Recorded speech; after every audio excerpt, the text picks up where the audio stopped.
Hello, everyone. I'm just going to give it a couple minutes for people to log in, and then we'll get started.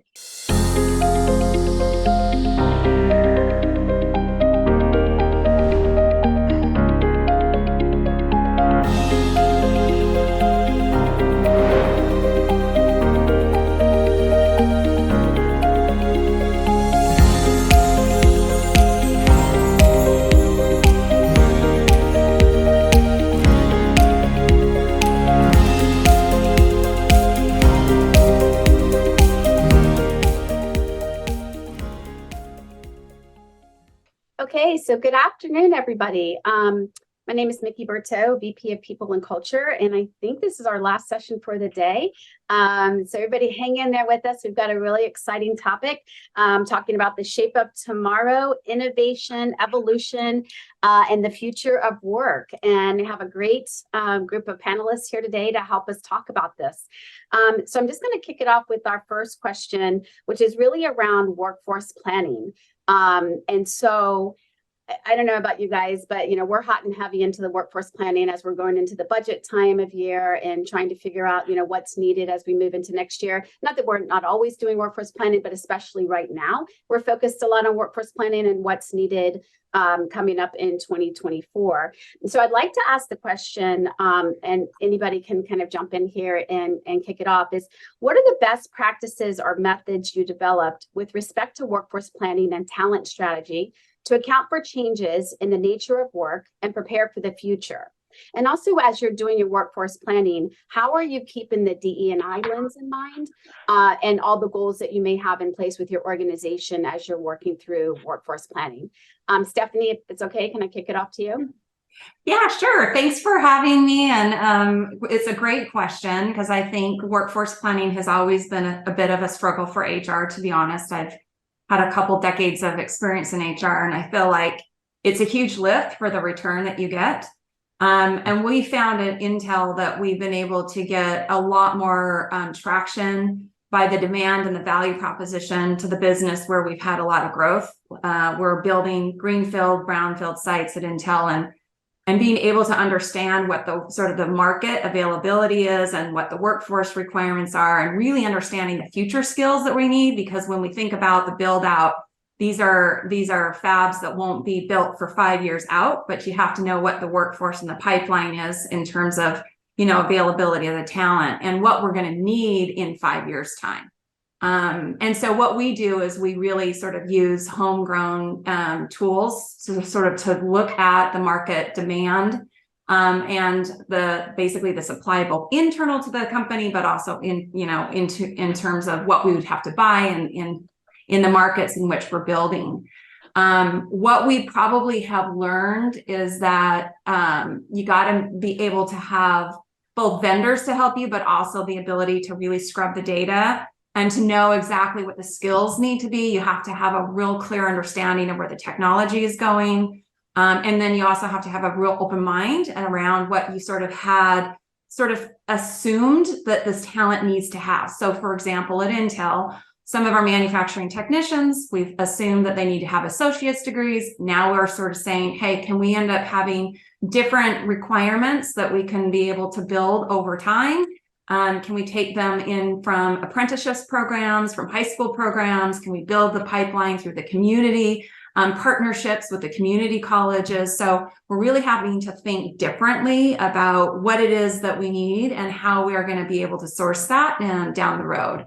And then from a DE&I perspective, I'll say that, measurements matter. And so it's really important to Intel to have diversity, but it doesn't happen unless you have goals. And so even in terms of our CEO is like, hey, we're going to have 2x of what we have today in terms of technical females and URMs and some of these roles, which means that you got to go and build that pipeline, right? You have to go build it. You have to make the concerted energy and effort into the strategies that you have around talent. It just doesn't occur.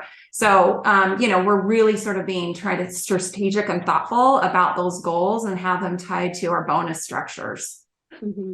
Thank you, Stephanie. And really quick, going back to your comment on just the pipeline or not the pipeline, how you may look at talent differently in regards to degrees. Are you also looking then at your job descriptions and making some changes on how you do the posting in that space?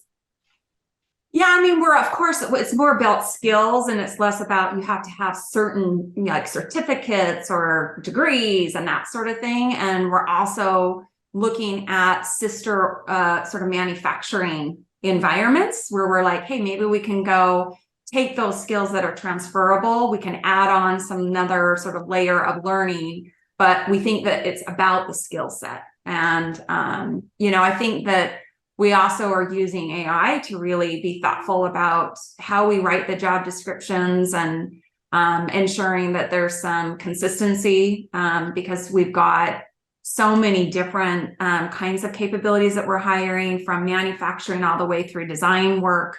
So lots of different types of roles and jobs at Intel, and we want to make sure that managers have the empowered ability to basically look for the skills they need, but that we have it under a common job architecture that's clear about what those roles and skills should be, expecting. So we just refreshed all of our job architecture because our architecture was probably over a decade or longer old. And that's helped us quite a bit as a foundation to ensure that our jobs have clarity. And then it's also helping our employees understand the pathways and the career movement. Right. That makes sense. Thank you, Stephanie. And also, can we just go back really quick and do just a quick intro? Because I'm not sure we did that. Well, I guess I can go and then turn it to Kevin or Zane, but Okay. I get to have the opportunity to work at Intel. And I've been here I'm a Boomerang employee. So my collective experience at Intel is almost 20 years. I did have a chance to work in the healthcare industry and insurance for a little bit. My background's in org development and org behavior, and I've worked in all sorts of different HR related jobs. And right now my job at Intel is to lead our org and talent capability. Great, thank you. Kevin, can I kick it over to you to answer the same question? And if you just do a brief intro, that'd be great. Sure. Hi, everyone. My name is Kevin Dooley, and I'm the Chief Human Resource Officer for Q Squared Solutions. We're a central lab services organization supporting the pharmaceutical and life sciences businesses. My background is I used to work with Pepsi, Colgate, Palmolive, and Deutsche Bank. Was at Deutsche Bank for almost 20 years, worked with them in Hong Kong, lived in Hong Kong for about 2 years, Singapore for about 5 years, and then England for 2 years. Worked in various areas of human resources, including HR strategy and comms. Actually left HR when I was at Deutsche Bank and I went into the business, and I went into a business role supporting their asset and wealth management business as their head of communications. And then in 2018, I joined Q Squared Solutions. So it's been quite a ride. And I think, when I think about workforce planning, it's interesting being in these different industries because I think you have to take the model and you got to ask yourself, what kind of problem are you solving? When you heard Stephanie talk about, workforce planning, you're building a site over 5 years. Sometimes I think the strategic decisions are always the hardest ones because when you're working on a long-term plan and the way skills and technology move, by the time you go to execute your plan, I could just imagine oh my gosh, we don't need those skills anymore. And I almost find I have it easier working in the services industry because I have immediate needs for staffing. Right. So I know my customers are working on a particular new drug, and we're helping them with a particular phase of the study, and I need a certain number of scientists, I need a certain number of lab techs or med techs, and so forth. And then that is a little bit simpler for my workforce planning. But recently we opened up a new lab, so I can relate to Stephanie with where, we had this plan for 2 years out, and it was very difficult to do workforce planning. But some of the technologies we use, so we use a technology called Visier, which is a nice data visualization product, and that we've got this really cool workforce planning tool that is connected to our finance system, and we've got the algorithm down to where monthly updates when they're reforecasting headcount. We're getting it by division. Doesn't always get into job type. Now, it's interesting, Stephanie. I'm just going to ask you really quickly. You said you did your job architecture over. Which are you using a particular vendor to help you with that, or like a tool to help you? So when we started framing it, we used Deloitte as our partner. Uh-huh. And then what, of course, then it took us 3 years to construct it and to deploy it. Yep. So it's no small lift, but of course we build the architecture with the business leaders. But yeah, Deloitte was our partner to kind of help frame the work. So when I came, thank you for that. So when I came to Q Squared Solutions, we were using something that was already in place, but the company is called TDMS, and the product is called JD Expert, and it's pretty cool because it has these career ladders, and we're able to continuously refresh what those job descriptions are and what those competencies are, and we have committees in place that protect those job families, so we don't kind of drift off or duplicate too much. But it is really important to get that right, and I think working with like a really good vendor and having really good job descriptions enables you to kind of do that planning. And when you're able to connect it to like a platform like Vizier, it makes the forecasting a lot easier. And then working with the talent acquisition team, I can tell the talent acquisition team, because we have a hybrid model. We use an RPO for some of our recruiting, so it's like a fee per hire structure, but it's dedicated resources. And I can tell them, and I can say, look, we need 30 scientists in this particular geography over the next 6 months. So we've got it synchronized down to that, which is pretty neat. Yeah, and just to kind of piggyback off, so all of our job families in terms of the platform that it's in is Workday. And because all of our system is in Workday, it's fantastic because we have our performance management in Workday. Like we have all of our data in Workday. So we really are able to leverage and use the talent insights through that system of record. And so that's how we sort of keep track of everything is in that platform. Perfect. Thank you. We use Workday as well. Zane, how about yourself? Yeah, I'll try to twist it a little bit. So Zane Zumballen, 28-year career in HR, most of which was in IBM, and then the last 3 years have been as the CHRO for Cancer Treatment Centers of America and then NextCare. So I'm going to turn this to the last 3 years in healthcare, because when I'm thinking about workforce planning and talent strategy, I'm looking at a nursing shortage currently, and then projected to be 500,000 in the next 2 years and 1 million in the next 5. So, and CTCA is 3,000, NextCare a little over 2,000. We don't have the size of an Intel to try to drive industry change. So I'm going to conferences and symposiums and trying to have a discussion on how are we building the nursing population for the future. And I guess I could expand that to data scientists, STEM skills, so it's not just nursing, but that's where I've been spending most of my time. But it is international programs, it is college sponsorship, and it's getting out into the community and trying to build a sense of purpose and accomplishment associated with helping people and caring for them.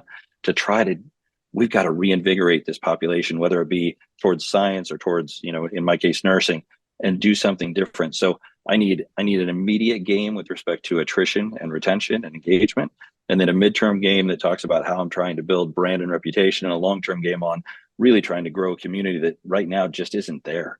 So it's a multifaceted solution we're trying to play right now. It's interesting because I have a daughter in college, and I talk to her about jobs of the future, right? And I think nursing, right, and care for people, I mean, those are the jobs that are protected from AI, right? And I'm just surprised that people wouldn't be seeing that and wouldn't be focusing on that. I mean, my wife works in HR in a hospital network, and they always have a nurse shortage, and it just boggles my mind, and I don't know what it is, and they pay well.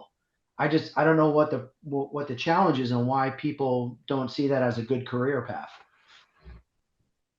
I think it's probably lagging the market, when there was a need for doctors or a need for lawyers, so I think we're a couple of years away from it, but I don't know that it gets the notoriety of other skill areas. I mean, STEM is all the rage and all the talk right now. Nursing needs to be, because it is a pervasive need across the country and across the globe, and we're not going to meet it. We're not meeting it now, and we're very quickly not going to meet it in a very broad scale. So I empathize with you. My daughter-in-law is a nurse, and my son's going to be a doctor, and there's so much nurse burnout, and he did actually research on nurse burnout. And I think that some of the challenges that we even have in the semiconductor are similar in the respect that sort of people think like, oh, you know, like semiconductor, people like are really interested in the software part of it and not the hardware. So we have to kind of go out and try to generate the interest and excitement around being part of the semiconductor hardware piece of the work, as well as really enable people to realize the opportunities for technicians in our space. A lot of I would say, assumed ideas about what that work is and what it means. And so we spent a lot in partnership with the colleges that we're associated with in terms of locations to try to help infuse more of our sort of interest in the curriculum that's being taught, you know, have people be connected to the semiconductor and Intel early on, being able to, because you can't go it out alone. I think what I'm hearing from you, Zane, is like you have to have all of these partnerships, right? And be able to like kind of co-invest in learning down into the K through 12. You know, because the STEM is, as you know very well, is people aren't going into the STEM fields as much in the United States and in Europe. And Intel is on a sort of warpath, if you will, to make supply of semi versatile across the globe and not have it be so located in the Asia region. And so being able to foster that and interest in it has been something that we've been working on for quite some time. It's kind of the question is, how do you grab passion and interest very early, you know, K to 12, maybe K to 8.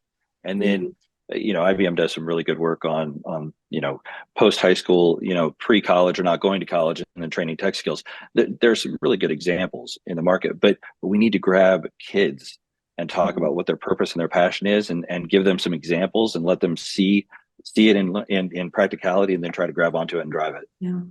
Yeah, I remember reading an article, and I'm going to get the years wrong, but it was specifically around STEM, which I think is actually STEAM now. Did they add arts? They added art. Yeah. Okay, I thought so. Saying that you needed to grab kids between 4th and 7th grade. And that's kind of the sweet spot, if you will, to really pique someone's interest and have them then continue on a path. And don't quote me on the actual years. I just thought it was much earlier than I think traditionally or historically, in my experience, we focused on trying to bring and think about pipeline. It's never been that young. Right. It's always been much younger, or I'm sorry, much older. Yeah. And so Zane, I'd like to touch upon kind of the nurse burnout and really maybe transitioning somewhat into like the return to office. Right. So I know for nurses, that's not necessarily wasn't a thing. Right. Everyone had to work, same with doctors. And there's many fields where this return to office concept doesn't necessarily fit specifically with their role. And sometimes that may be causing problems. But I think one of the things coming out of COVID that many of us can agree upon is that there's been a mind shift change with many employees that are in the workforce, right? And how do you balance that work life and try to still do the personal things as well as do very well and excel at your job? And obviously in nursing, you have to come in, doctors, you have to come in, right? And so I'm just curious, have there been any key learnings that you've had since you've been now in this new field around this kind of return to office? Because obviously they can then see people that are more staff that, you know, get more of the flexibility. So I'm just curious of your thoughts there. Well, first I'll comment on so for years, I've said the hardest job in any company is the first line manager. And I have immense respect for anybody in that role. It is almost an impossible job now, you know, increasingly more with less. You've got less time to meet with your employees. I would add nursing to that. It is such a challenging job. And we've had so much exiting the market over the last 2-3 years because of COVID, with people wanting to go. You just can't deal with it at a personal level. So they've gone virtual, they've retired, they've exited the marketplace. And so we've got more exiting than entering, and that's a problem we have to solve. Now, you were asking, go back to the fundamental part of your question, please. Oh, just in regards to, were there any key learnings around, the returning to office? Again, I know nursing is a little bit different, but just in the holistic medical field, right? There are other roles that could be, and just wondering if there's been any things you've taken from this. Two, one is just a really predominant need to reconnect with purpose and passion. We were in survival mode for so long, for 2 years, that there were strains on the company and just a challenge to keep, the patient and the journey they were on and the challenges they faced. That nurses didn't lose that, but it just became very hard. Were they okay through this? They were trying to care for others when they were also struggling and surviving. So that is one, the need for purpose. The second is, what we found really interesting is where we could go remote. The company, the leaders didn't necessarily like it, but we found an increase in productivity when people went remote, which is really interesting. So it's counterculture and counterintuitive to a healthcare field, but where you've got the proof points in the data that says productivity went up, engagement went up, attrition went down, that really, you've got to have the data and have a really thoughtful discussion at that point to say, do we fully bring everybody back, or do we actually start making conscious decisions about where we do and don't? So the productivity increase was an aha moment that we needed to think deeper about. Perfect. Thank you. Stephanie, do you have any thoughts there, especially being in the Intel? Yeah. I mean, we have, of course, we're a manufacturing company, but we also have a lot of work that is suited to be able to be located anywhere in the world. And we've always had a global workforce. And so we have people who have been on site since the pandemic in the factories, but then we've had people that have been fully remote. And I think then what we had to do is try to move toward a hybrid model. And that was hard because we had kind of created the habit of fully remote for at least like 60% of the workforce ish. And what we were recognizing is even though we were able to be still productive, there was a lack of connection. And especially for employees that were hired during the pandemic that didn't already have existing networks, I would say the young and talent roles were probably the least engaged because, they want to be able to come in and collaborate with their team members and be able to see leaders and be coached and that sort of thing. Versus some of us old guard who've been around Intel for like 20 years, we had our networks. We're like, we're good, and so we had to figure out ways to make the hybrid model work. And the only way to do that was not by proclaiming a edict around, you must be in the office these exact days and we're going to track you. I think we learned from some of our competitors that does not bode well. Because people expect choice and they want flexibility, but we really wanted to have people make it easy for them to come on coordinated days to make the actual face-to-face time meaningful.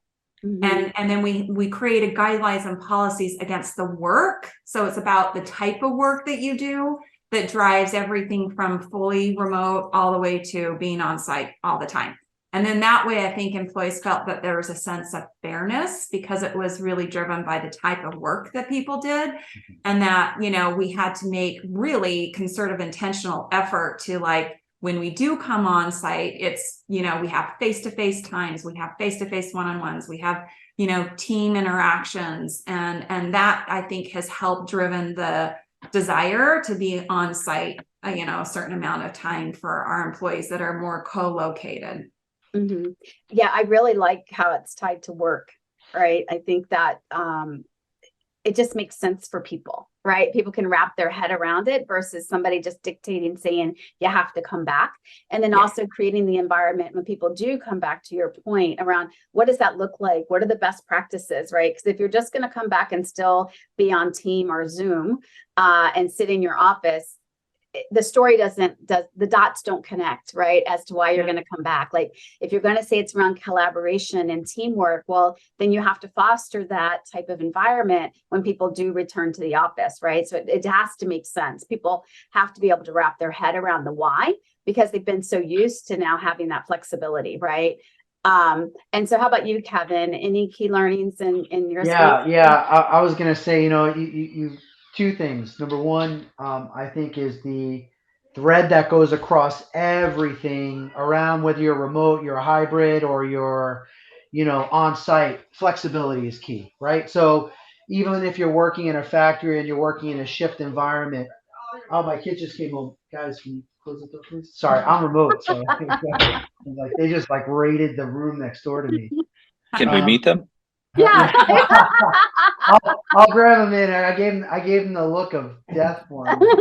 Kevin, my husband just did the same thing. He came in, he's like, hi. I'm like, no. Yeah. Yeah. You should see my hand off camera. Something was going on here. But it's the flexibility thing. And what we found was we needed to be more flexible with our on-site staff. So what does that mean? So we started looking into things like job shaping, right? Some classic old school social psychology constructs, and saying, hey, if we have these shifts we have to work and we're running these batches, let's talk to the staff about how efficient can you do a batch? What do you think is the best way to do it? The more you engage with them and the more flexibility you give them, the better it is for everyone. Going back to the other learning is on leadership and top down, and why are we forcing people to come back if that's what you choose to do? I was at a panel a couple weeks ago, and one of the HR colleagues there was saying the CEO is remote and somebody else was remote, and they were forcing people to come back in. And people are like, just because they want them back in because, they're going to be more productive. It's like, well, what about you? I mean, you're traveling all the time, and the person's like, well, I'm the CEO, I can do that. I'm like, well, that stuff cascades and gets in there. So, if you're going to have an edict, it's got to be authentic, the tone from the top. I mean, I'm fun, like, when you think about, oil companies and that have offshore drilling, and they have these edicts where safety, when you're walking down the stairs, you got to hold that railing. Yeah. The CEO of the company is holding onto that railing when they walk down. And if they get caught walking down the stairs not holding it, they're subject to the same type of discipline. So, you have to, it's okay to have those edicts, but it's got to be from the tone from the top, and the leaders need to, follow that. Mm-hmm. I completely agree. So as we were talking about like labor shortages, right? What, if anything, are you guys doing in regards to like trying to retain the employee base that you have now, even though you recognize there may be some skill gaps potentially, right? But how do you then decide, what, I may not be able to go out and buy the new talent, so I need to upskill, right? And kind of rebrand, if you will, certain employees that we have. Are you addressing that? I see you, Kevin, shaking your head. So are you guys addressing that in any way, or is this an area where we need some assistance? I mean, I'll just kick it off here, and I'll just say, I don't know about everybody else here on this call and on the panel, but attrition has dropped significantly. I mean, I'm almost like to the point where Don't say that too loud. Yeah. Right. Well, I don't want to. I'm like jinxing myself now, but I'm wondering. I'm trying to understand what's going on, and I don't know if it's and it's not just in the U.S. It's global. So I'm talking. We dropped from rates of like almost 20% to like 12% now. So, and one of I still keep in touch with my my former colleagues in banking, and they're seeing the same thing. Like one of the banks, they're down to 7%. So I think there's like a little bit of a, and Stephanie, I'm sure from a tech perspective, you'll have a perspective, and Zane maybe from, in life sciences and medicine, but I don't know what's going on with the drop. And I'm trying to figure it out because we're just coming off of this, and, yes, we are being transparent. We're using this cool tool called Gloat. I don't know if anybody uses Gloat, but we've rebranded it as Career Connection. So we're putting projects and advertising jobs for an internal job market. So we're doing that as a retention tool. But again, our attrition rates are so low now. It's almost like, you got used to a certain level of attrition that was, I'd consider good attrition. But that's what we're struggling with right now. Yeah, you, I Stephanie? think you're right. I think attrition is lowered since kind of there was that whole construct of the Great Resignation, Yeah. right? Like we're well below Ratford, and so we're like our Intel attrition is 6%. So I would say though with Intel, the unique thing about the company is it's one of the few IDMs, and it allows for people to have multiple careers in one company. And, we have something called the Career Compass where you can go in and throw in your skill sets, and literally the system will spit out, here are all of the jobs that are open that would apply to your skills and capabilities. Here are all the gigs that are open. We also have something called sabbaticals, which every 7 years you get 8 weeks off. So you're covering people's sabbatical and getting opportunities to try on new jobs. So you never become stale. So I think it's sort of the differences between sort of like we appreciate talent flow. We're not as worried if the attrition is low because people are still moving and growing. Right. And I think it's agnostic to whether or not you're new in your career or you've been in your career for 20 years or 30 years. Everybody wants to learn. Yeah. Right? Everybody wants to grow. And if you look at when people leave an organization, the top reason they leave is for opportunity or development, right? And so you really have to kind of keep things rich in people's learning environment. And of course, 70% of how you learn is by doing and experiences. So we really try to encourage mobility, transparency of jobs and gigs, and people will have like 3 or 4 different careers. I know, Kevin, you mentioned you worked in the business. So it's not uncommon. I've got somebody on my team that came from supply chain and another guy who came from engineering. And it's great because I think that people end up kind of applying the discipline that they go into with all of these other capabilities, and it allows them to sort of work more collaboratively across, the system. And Stephanie, is that like more formalized, or is it, I'm sorry, Zane, I didn't mean to cut you off. Go ahead. That's fine. Yeah, I mean, so like our gigs are posted. People can, do a gig while they're in their real job. The sabbatical coverage, you have to make sure you have somebody covering for your sabbatical, and that is very formal, and people hold on to those for, it's very common to people to introduce themselves, letting people know how many sabbaticals they have underneath their belt. And then of course, our recs and the movement after you've been in a job for a year and you have good performance, you can apply to any job. Right. So nothing's holding you back from having movement in different parts of the company. Yeah, that's awesome. I love this sabbatical. That's awesome. This is great. Yeah. Because there's no attrition in healthcare at all. It's awesome. Really? I'm fascinated by the two of you. You go from, the real answer, you go from the Great Resignation to the Great Reset to quiet quitting to who knows, I don't know what the buzzword is right now. Yeah. What we found to be effective is really thoughtful employee listening, beyond the surveys, but running the roundtables and getting into the nitty gritty. What are we doing that's going well that we need to protect? What's going poorly that we need to fix? What would you do if you could? But my favorite question is the fourth one. What's the stupid stuff that's consuming and wasting so much of your time? And when you actually grab that, I kind of run a playbook that, I send it back out to the participants, and, then we start to collect it and we gather it into, here are the action plans we're going to do and drive according to it. And we do monthly report outs or quarterly report outs. So when you say that we're here, we hear you, you show them that, and then you show a set of actions according to it. One of those was really having to re-engage and get the management team. I go back to survival mode. I fear in much of healthcare, maybe most of the market with COVID, we went from stakeholder or owner mentality to victim mentality. And I think that was true for a lot of managers.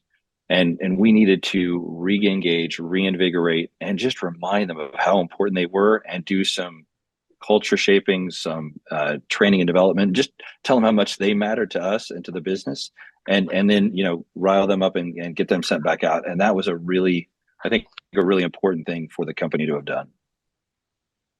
Yeah, no, I would agree. And so, with low attrition or even high attrition, right? You've got this population, or at least for us, we do, right? Where we've got all these different generations that are now working for us, right? That have entered into the workforce. And so I'm curious, what are the strategies that you're using to try to keep everyone engaged, right? And everyone feeling happy and motivated and wanting to work there, whether it's from your benefits that you're offering, which can look very different, and what someone, of my age might need versus someone that's much younger.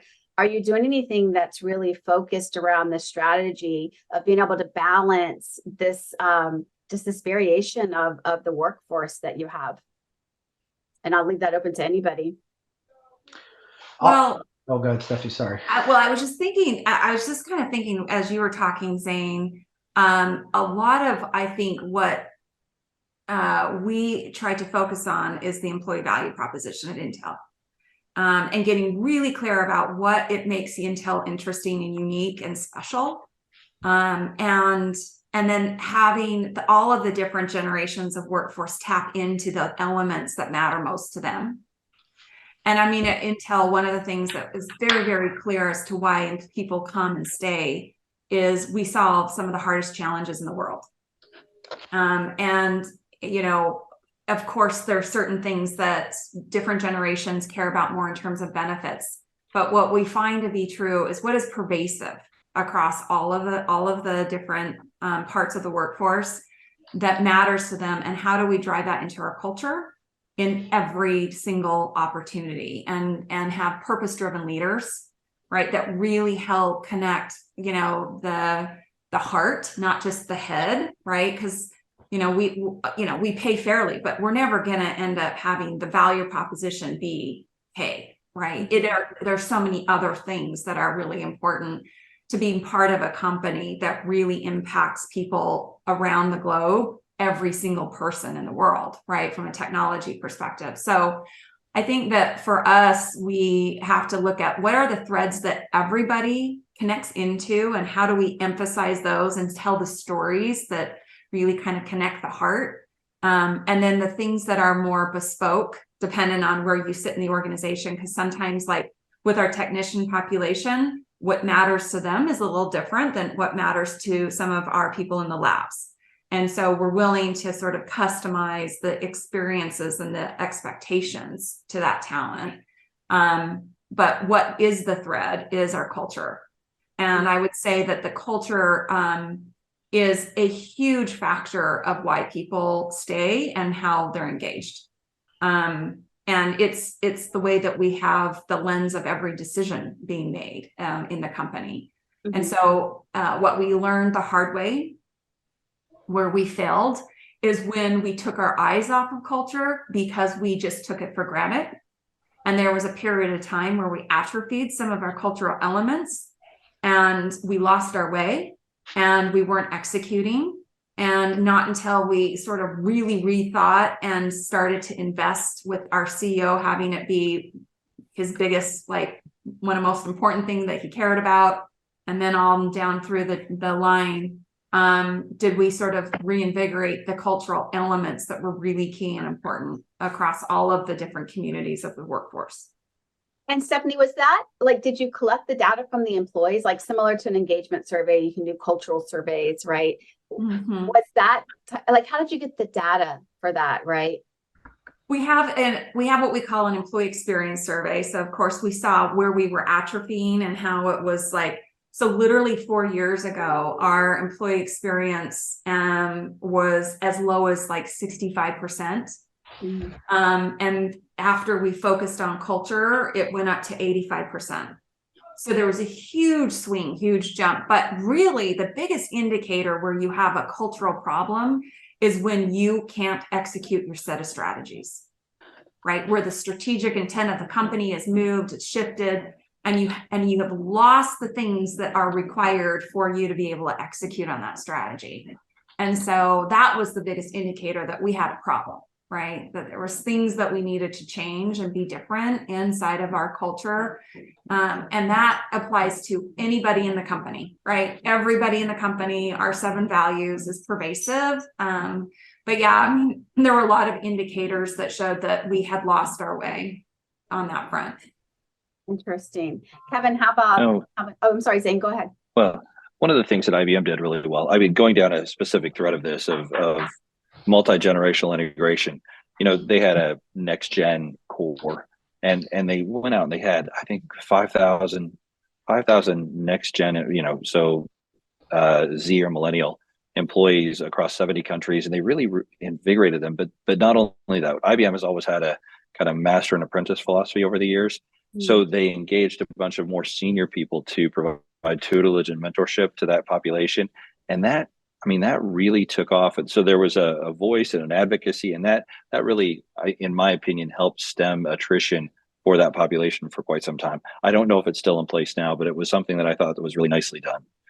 So Stephanie, just carrying on part of what you were saying. So similar to like a mentorship program, Zane, or was it less formal or? Less, really self-propagated.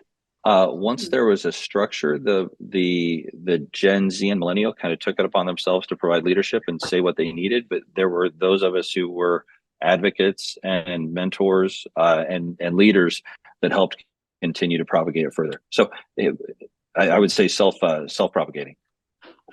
Interesting. How about you, Kevin? Anything on this? How do you? Yeah, I was going to say especially the generational thing. It's interesting. To me, what we're seeing, it's transparency, right? Pay transparency and the notion of equity. And what's interesting, I was just looking up some statistics. It's like you've got Gen Xers who are comfortable. 17% say they're comfortable, being transparent with their pay, where Generation Z, it's 32%. They all talk about their pay. They all talk about pay equity. They have no concept of a meritocracy. And so what happens is they're coming in through the college system, and what they're doing, and a lot of feedback we get is they're really pushing for high salaries. And they're like, well, this is how much I want to earn. Like, they don't want to come in at entry level. They want to earn the salary of a manager, but they don't know what the responsibilities are of the role. And it's a real struggle because it's an education around, and I think what's helpful is the transparency of grades and ranges, but there's this notion around equity, right? And everybody should be paid the same. Right. And so teaching people differentiation, objective setting, all these things that I think, maybe have come from the industrialization era, where maybe a lot of that's changing too. You're moving away from bell curves, and some companies don't even use performance ratings and so forth. But a lot of the grounding Gen Xers have had, and baby boomers, in that meritocracy, it's like that all that's gone, or a lack of understanding, in the Gen Z, and in certain cases, some millennials. And that's also probably from, maybe working in a startup, or not the bigger Fortune 500 companies where you have these, very, robust structures. But definitely pay transparency and the notion of equity is a challenge there. Interesting. And then what about AI? How are you guys using AI? Are you using AI? How is it tying into either recruiting or development? How are you guys using this? A really interesting conversation recently. Two different dinners, one of which was a C-suite dinner, and of the 20 of us, only 3 of us actually thought AI was going to change the way we work. Wow. I was shocked. Yeah. couldn't believe it. And the other one was really about. It depends. If you're close to retirement, it won't. I'd be like, hey, if I'm out of here. The other discussion was more provocative. Yeah. Well, yeah, exactly. The other was a little more provocative, and it was on use cases. I mean, we've all used it for communication draft, idea generation, job descriptions. Oh my gosh, it saved me hours on job descriptions. But what I really want to see for the future is a blend of EI, so emotional intelligence, and artificial intelligence. How can AI sit beside me and make me a better manager? Tell me when somebody's stressed, or their performance dips, or their productivity increases, or their wife's birthday, or their overtime has climbed up. I want AI to help me be more emotionally intelligent with my staff and add that kind of value. So there's so many different ways and places this could impact, and I can't wait to hear the Intel answer. But that's one that I really want to see, the AI EI merging and synergy. Well, I would refer to AI as it's a revolution, right? Because we talked about AI for so many years, and then all of a sudden generative AI was explosive, right? And so I would say we were probably, even though we even build AI solutions into our products, I think we were a bit caught off guard of sort of saying, like, why aren't we using AI to design our product, right? To do hardware. Of course, AI really lends itself nicely to software, but like, why aren't we doing it to the architecture? And why aren't we using it for validation work? Why aren't we using it in manufacturing? Like, there are so many use cases to use AI to generate and drive faster efficiency, productivity, and augmenting the work, right? And so, of course, HR, we've been using AI with chatbots and all sorts of things on the back end so that we don't have to answer like ancillary questions, right? We use it for talent acquisition. We use generative AI to build our learning, right? Like, it's like we start with AI and then polish it, right? Like, it can go from, instead of taking weeks to build a product, it takes days to build a learning product, right? Especially a web-based learning. So like, I mean, of course, we're seeing how can we use AI to be able to scale ourselves and have then ourselves be used in ways that are more, productive, strategic. And to Zane's point, right, being able to like have that kind of human, very strategic part of ourselves impact the work that the AI can't do, right? So we want to use AI to like generate data insights and do our thinking that is sort of low-level task, and then have our interactions, our influence, the conversations we need to have with one another really be where we spend our calories. And I have been very pleased with my staff finding different use cases so they can free up their time to do more thinking, right? And having hopefully less burnout. So I think that it's just the beginning, like in terms of what we're seeing and the opportunities. What we're trying to do in the next quarter or so is to ensure that AI is secure. So like when we use ChatGPT, right, like that we have an interface so that it's like secure, so that, how we're using AI isn't being able to be used on the broader, playing field in nefarious ways. And so I think there's a lot for us to sort of get our hands around and making sure that it's secure. And but man, I don't know how it can't change the way of work.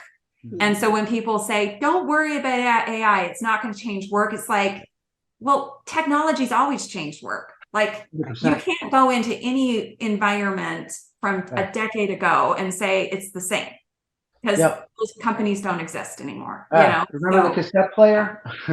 Yeah, right. So anyway, that's my thought on AI. I just jump in on two things. So back in 2017, I went to MIT on behalf of Deutsche Bank for this workforce symposium, and it was on like AI and workforce automation. The two takeaways I had from that conference, and they're still true to this day, right? Years in advance, this is pre-ChatGPT, was number one, my takeaway was it's about task automation, not job elimination. And then somebody from Thomson Reuters, the HR person from there, really said something really powerful. And she said, at Thomson Reuters, AI is giving their employees superpowers. And that's job augmentation, Stephanie, right? So that's like, and I'm like, the pitch for us should be, because we're piloting all kinds of things in the business and in HR with it, especially on the analytics side. But it's like, if your value proposition is come join my company, we're leveraging AI to make jobs easier and to give you superpowers. I mean, what else do you need to tell somebody? And if they come here and they experience it, right? Because nobody wants to do these jobs where you're manually reconciling Excel spreadsheets. I mean, because we work in clinical trials, we still have software back that, it's like the DOS green screen. And, Yeah. you know, try having, you know, someone from Generation Z training them on that. I mean, that's like the worst thing you can do, right? But it is what it is. We have the data in there and you can't get it out and you got to use this. But if there's other things in the new trials that are coming on board, and we've got like super cool tools that are, you know, what they're using in the retail environment. I mean, this is what you want. This is great. It just makes jobs more interesting, in my opinion. Yeah, I think it's around, and I know we're right at time, but I think it's really around eliminating some of the fear. I mean, people are always nervous of change, right? But especially change when they think they could be personally impacted, right? And I think, you know, Zane, so I think it's interesting that was, and at that level, right, where you're having dinner with, that there's this thought that it's not going to change. And yet, I think many people do just the opposite, right? And there's a fear that my job's going to be taken, right? And so it creates this like change resistance. If you go back to like change management 101, right? There's can be this change resistance because people just don't understand it fully. I think there are certain populations that do. And then there's other because there's not, I mean, there's a lot of information about it, but people still don't understand how it's going to impact me personally because there is this different thought process around AI, how fast it's coming into organizations, how it's being used, you know, the story behind the why. So I love that. I'm going to steal that, Kevin, around task automation, not job elimination. I'm definitely going to, I wrote it down. So I'm sure I'll be using that here in the near future. So thank you very much.